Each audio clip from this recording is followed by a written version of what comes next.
Hey guys, welcome to my channel, The Real College Wizard. This is the first video I've ever made, and so I'm trying something else new with this channel.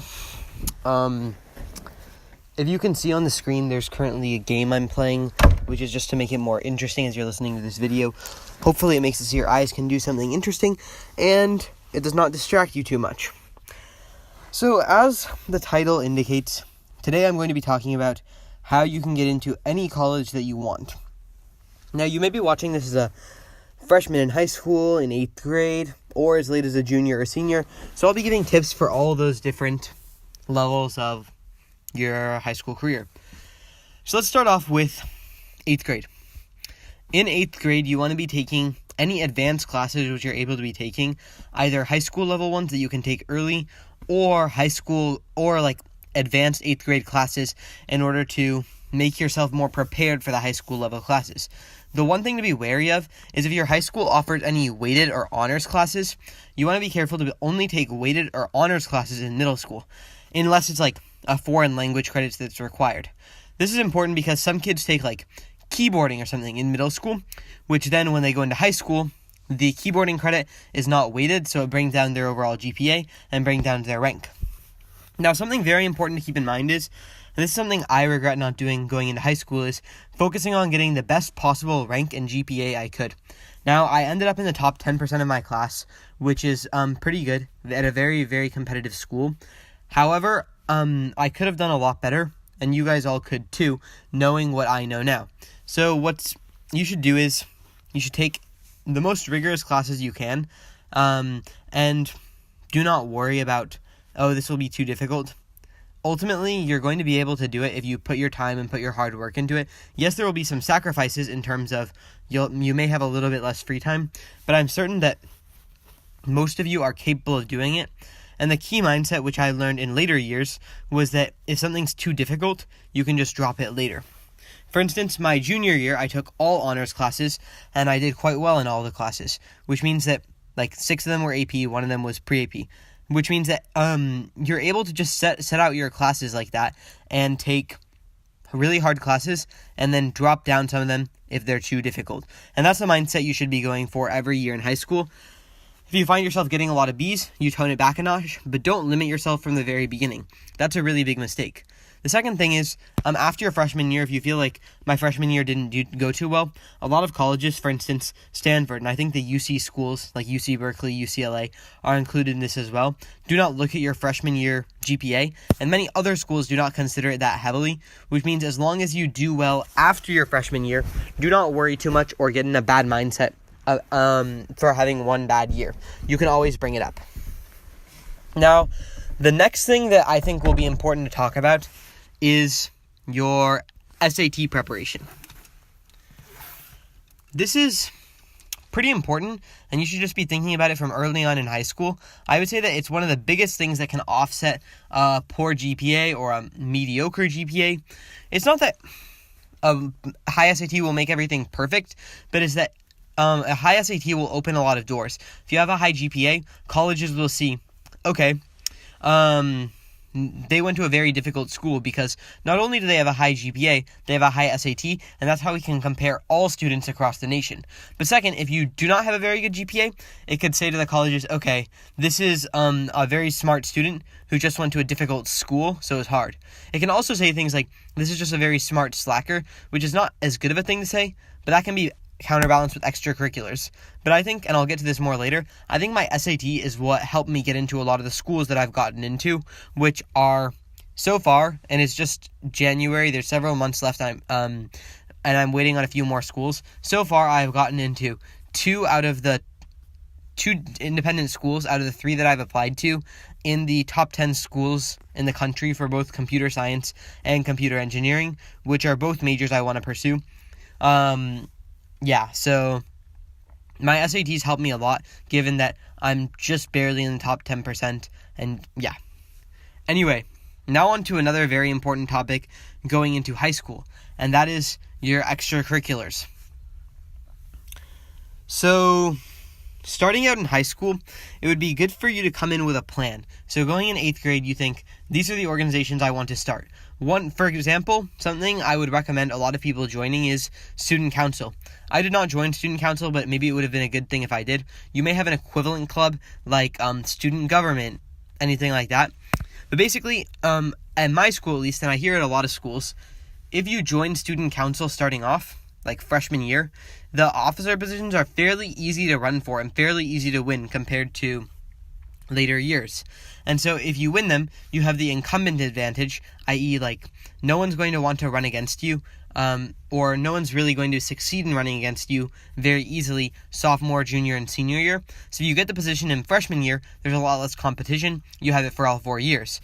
Now, student government as a whole is pretty important because you're able to interact with a lot of people, you're able to socialize, you're able to meet tons of people that you wouldn't have otherwise met. So it's a key networking tool for you to become close with other individuals. That's really important in your high school career because you're going to need connections in order to do well. Connections are really important because, you need help with homework. You can ask someone for like conceptual help in order to understand the concepts better.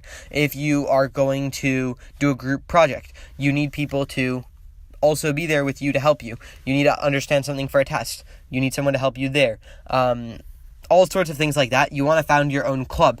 You need friends. Student council gives you a lot of networking opportunities to do that. But there's also tons of other clubs to be engaged in. I, for example, joined the debate team. I had some success in debating in the regional, local, state level, and that was all pretty good because whenever you have an activity that shows like, okay, this person got first in their state, this person was first in Washington State, this person was first in Ohio State, this person was first in New York, this person got second or third in California. All of those things make you stand out because it shows you have a degree of passion for your activity which cannot be easily replicated. That means that whenever you're pursuing an extracurricular, you should always ask yourself, am I doing this extracurricular to fulfill time, or am I just using it to waste time, or am I doing this extracurricular to show that I've meaningfully mastered something? And for student council and things like that, yes, they're very good for you to meet other people, to show some leadership in some areas, things like that, and it may help you get other internships and other research opportunities while in high school. It's not going to be that fruitful for your college applications because many people are going to have that on their college applications. So instead, you want activities that can really distinguish you, i.e. that you can go to a very high level in. So maybe you're good at orchestra and you're pretty good, but you're not better than everyone else around you, and you're not good enough to do very well at a state competition or do very well at a national competition. Then it would be better to spend your time in other activities or look for a leadership role within orchestra in order for you to show that you have some leadership capabilities. Because I feel like colleges really like to see leadership capabilities, and also they like to see that you've done well on some measurably high scale.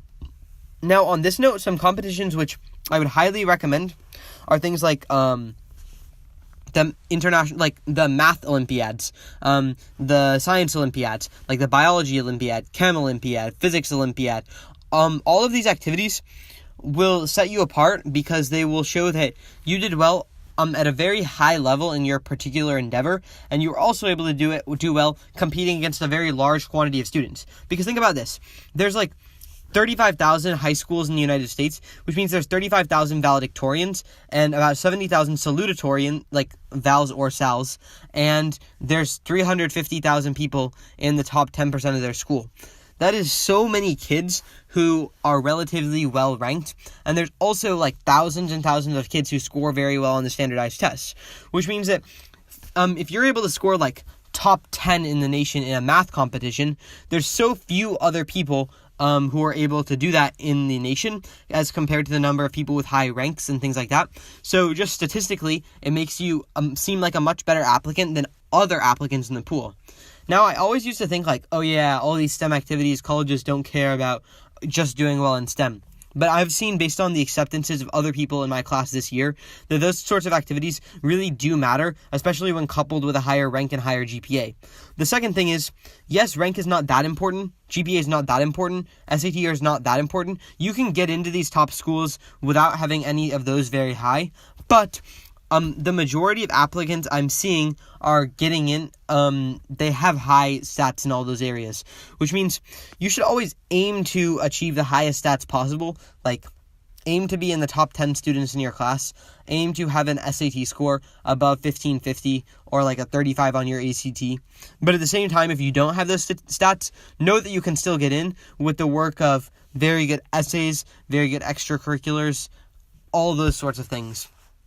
Okay, so back to the extracurricular topic a little more. The next big area I'm going to talk about, and it's going to be its own section, is research opportunities. So I think that having research opportunities, which means you go and talk to a professor. I'll probably make another video on this sometime in the future. You go and email a professor, you talk to them, you start researching with them and doing work for them, and potentially they publish the work that you've been working on and they mention your name, or they write you a letter of recommendation on your college applications. Can be very, very fruitful, because if you have a high rank, high GPA, and everything, high SAT, and nothing to distinguish you, this does not take that much time. All of your activities in high school have to be weighed on a time they took to your comparative benefit for doing them.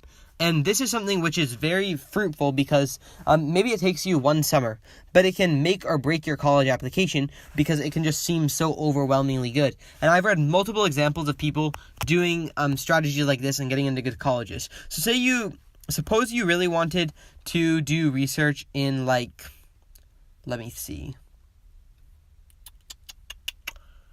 Okay, one example of this would be, like nanotechnology. So you find a professor that's doing interesting research on nanotechnology, and you learn a lot about it, and then the program you're applying to at a college has to do with nanotechnology. So you have a very favorable recommendation letter from someone working in the industry of nanotechnology, or working in the field, or researching it, and then you are basically able to apply to that major, and it makes you seem more unique, because it makes you seem like you're focused on that particular thing, and thus you're able to do well in the future.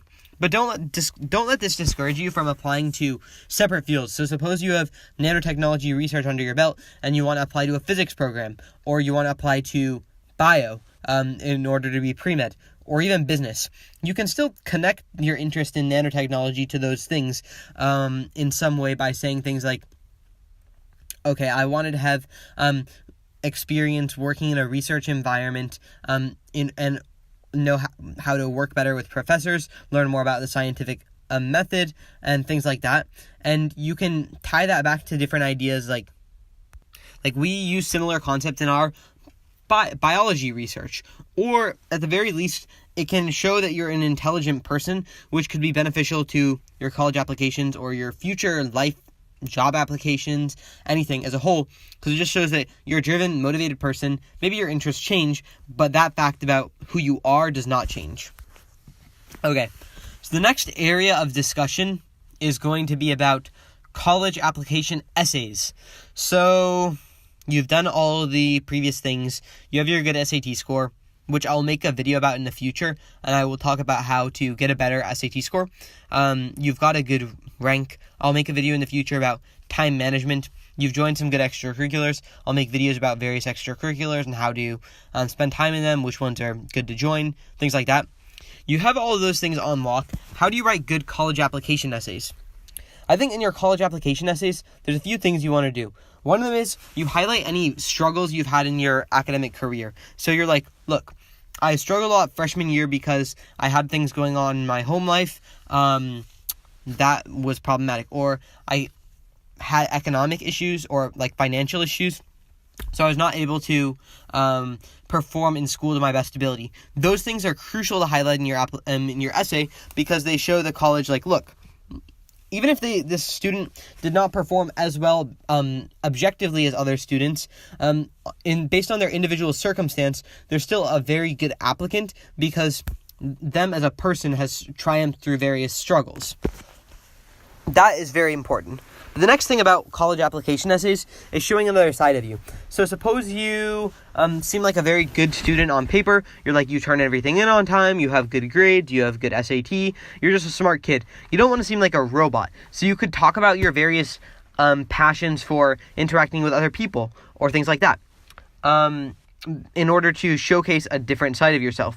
But then another thing that's key in your essays is to show a degree of intellectual curiosity. And it's basically this idea that, yes, you've achieved these things, but you also have bigger and broader plans of things you want to achieve in the future. You have various things that you want to learn about in your spare time. So you may read poetry on your spare time. You may read old literature. You may listen to classical music. You may love archaeology. You want to showcase those interests because they show that you are a person who is interested in multiple things and is not just interested, I only like school. And that's really important because it shows that you're likely to contribute unique things to the world in the future, which are all incredibly beneficial. So let's have an overall discussion and an overview of what I've just talked about and the goal for college applications. Basically, this phrase is said way too many times, and I get annoyed when people say it. But it's there's a saying that colleges are trying to build a class. They don't want a well-rounded person. They want a well-rounded class of people. I think there is some truth to this statement in the fact that you do not have to be good at everything. You want to be good at one particular thing, and that can help you a lot. But it's still good to have diverse interests. If you are interested in many different things, you should let that show on your application.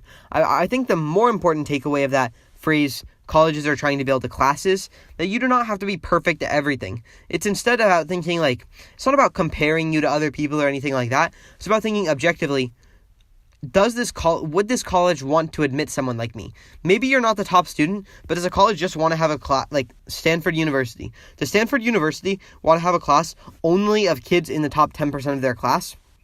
That is, the answer to that question is no, because, around 3 or 4% of their class going in each year from schools that rank, which is, mainly public schools, is not in the top 10% of their class. And that may be a small number, but you have to keep in mind, only 23% of the schools submitting data to Stanford University on ranks, only 23% of schools ranked their students, of students that were admitted to Stanford University.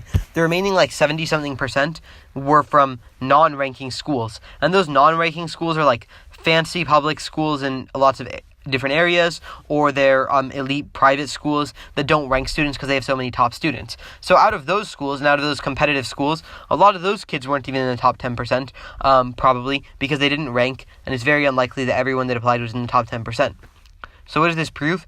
It proves this idea that even if your rank's not that high, it's not crucial that it's that high. There's also, if you look at the SAT score data, there's been lots of people admitted with relatively low SATs. So it's not just about having the perfect SAT. It's about what do you contribute to the campus, which is the important thing that I wanted to talk about essays, and is that showing that you bring something meaningful back to their campus. You don't want to just be another person, I want to go to this school so badly.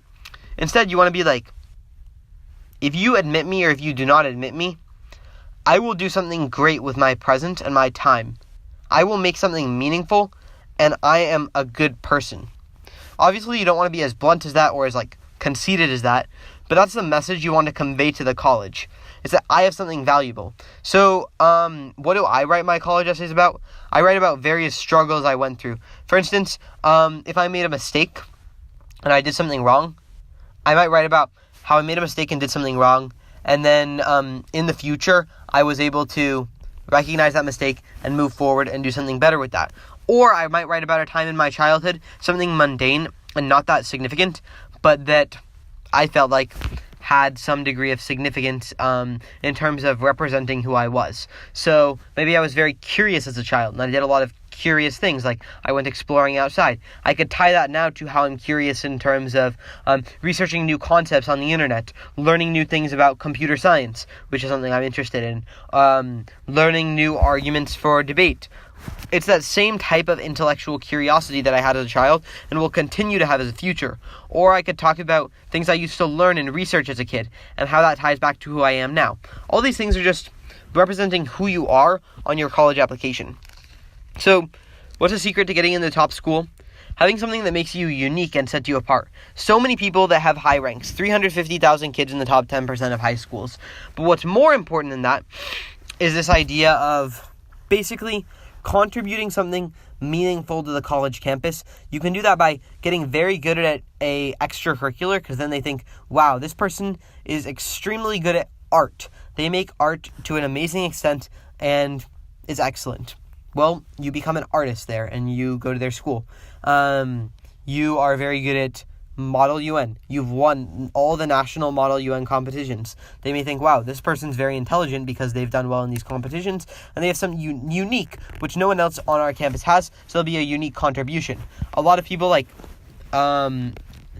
the daughters or sons of influential people go to these colleges because they bring unique life experiences of coming from these very privileged backgrounds to the campus, but they also bring people who come from very unprivileged backgrounds, maybe who have been historically discriminated against, come to these campuses because they have different backgrounds. You should not be discouraged from applying to top schools because you feel like you're not cut out for it or from the right background, because lots of them have very good financial aid policies. All of the Ivy League schools, MIT, they all have very good financial aid, which I'll make videos about in the future. But hopefully this video helped you. If this video helped you in any degree in thinking about your college application or how to get into college, then please hit the like button, leave a subscription.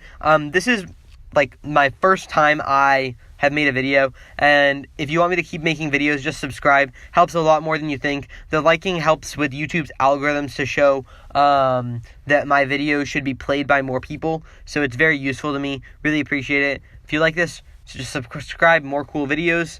Like it. More videos. It'll be great. Thank you. Appreciate it. College Wizard out.